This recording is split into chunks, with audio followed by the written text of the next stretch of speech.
Hello mga kacharot! Welcome back sa ating kusina. Luto naman tayo ngayon ng Sotanghon Guisado. Request ng ating birthday celebrant. Charot! Ito ang kanyang mga ingredients. Ang ating sotanghon na naisok na. Ang ating marinated. Minarinate ko pa ito kagabi na chicken. Minarinate ko siya sa soy, black pepper, sugar. Yun lang. Charot. Ang ating shrimp. 1 teaspoon sugar. Ating cabbage. Carrots. Sayote. Garlic, shallot, at celery. At ito naman ang ating mantika, black pepper, oyster sauce, soy sauce, at chicken broth. Umpisan na natin. Alisin na natin yung tubig sa ating sotanghon. Yan guys, painit na tayo ng mantika. Yan guys, nilagay ko na yung garlic tsaka shallot natin. Hintayin lang natin siya mag light brown mga kacharot. Pero may ano pa naman. Ayan guys, pwede na nating ilagay ang ating manok. Ayan guys, igisa lang natin.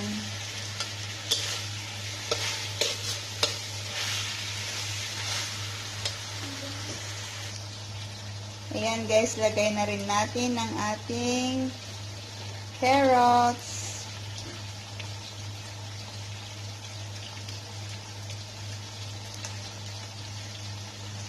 Masarap pag mas maraming gulay, charot. Pero nung bata kayo, tinatabi-tabi nyo yung mga gulay. Aminin, totoo.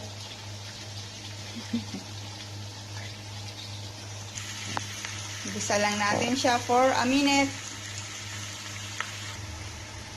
Yan guys, ilagay na natin ang lahat ng gulay. Sayote. Ayun. Celery. At ang ating cabbage. Halo lang guys. Ang daming gulay because gulay is life. Brought to you by Palengke ni Mang Kanor. Gisa lang natin siya guys ng another 1 minute. Mabilisan lang para hindi malata ang ating gulay. Ayan guys, lagyan natin ng black pepper. At alam nyo guys, mahilig talaga ako sa paminta. Pamintang durog. Durog. Gaya ng ginawa ng inyong ex. Dinurog-durog niya ang inyong mga puso. Charot. Yan guys. At lagyan natin ng space sa gitna para sa tauwaya. Para sa ating shrimp. Shrimp. Hindi ko siya inuna guys kasi ayokong ma-over ang ating shrimp. Pakulan lang natin yung sauce niya sa gitna. Saka natin ihalo ang ating shrimp.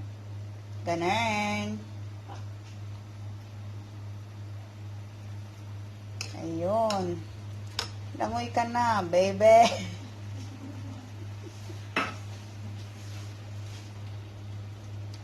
Ayan. Takpan.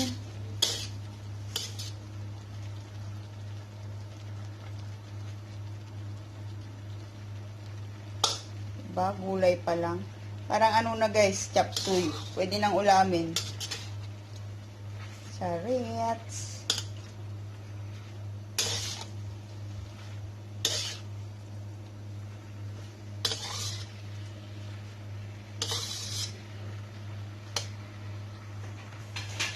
Yan guys, naglagay ulit ako ng space sa gitna. Magdadagdag ako ng 1/4 na chicken broth.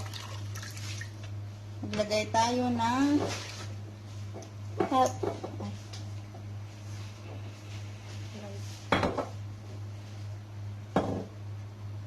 mga 2 tablespoon na light soy sauce.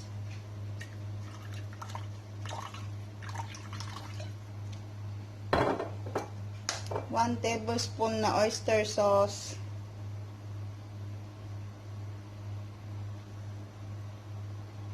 At naglolo ko. Parang yung tinta na wala ng... Oops! At ayun na. Lagay rin natin ang ating 1 teaspoon na sugar.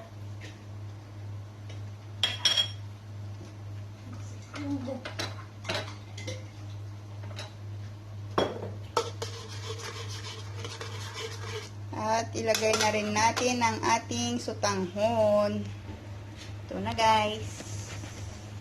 Guys.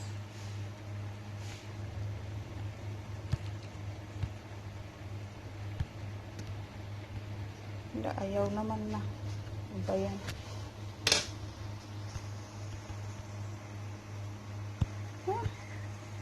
Ayaw naman yan. Ayan guys, dagdag pa tayo ng mga 1 to 2 tablespoon na soy sauce. Light soy sauce gamit ko guys. Ayan guys, pag paluto ng ating pancit, maglagay tayo ng sesame oil. Sikreto ng mga guwapa, charot. Sesame oil. Additional taste and additional bango, charot. Yan guys, luto na ang ating pancit. Sotanghon Guisado.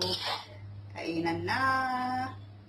Sa mga di pa nakapag-subscribe, subscribe na po kayo sa aming channel. Click the bell button para mag-notify kayo pag may bago na naman kaming luto. Ting! Comment down below kung ano pang gusto nyong iluto namin, charot. And this is me saying, be positive, be happy, and be happy. Bye!